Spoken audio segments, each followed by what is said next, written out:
22 25 இடைத்தேர்தல் எதுக்கு வரும்? 25 தொகுதிக்கு வருமா, 22 தொகுதிக்கு வருமா? ஆமா, சமீபத்துல கூட இன்னைக்கு கூட சமூக வலைத்தளங்கள்ல பார்த்தேன். திருச்சி கிழக்குல ஒரு ராஜினாமா பண்ணிட்டாரு, இடைத்தேர்தல் வரப்போகுதுன்றாங்க.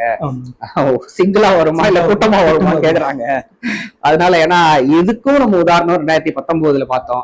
நாடாளுமன்ற தேர்தலோட 22 தொகுதிகள், அந்த 18 பிளஸ் 4 தொகுதிகள் இறந்தது, அதெல்லாம் சேர்த்து 22 தொகுதிகள் இடைத்தேர்தல் நடந்தது. மினி சட்டமன்ற தேர்தலாவது நடந்தது. இப்ப அதோட கூட 25 வருமா இல்ல 22 வருமாங்கிறது ஒரு மிகப்பெரிய ஒரு கேள்விக்குறியா போயிட்டு இருக்கு. யார் தரப்பு இப்ப ஜெயிக்கும் அப்படின்னு பாத்தீங்கன்னா, ஏன்னா இப்ப அரசு தரப்பு தாவேக தரப்பு யார கையில எடுத்திருக்காங்க. ஸோ அதுலயே நம்மளுக்கு வந்து இவங்க எதை நோக்கி போறாங்கன்னு அப்படின்னு தெரியுது. ஆனாலும் எடப்பாடி பழனிசாமி தரப்பை வந்து நம்ம இது புறந்தள்ளிட முடியாது. அதுக்கான சட்டத்திலயும் இடம் இல்லை.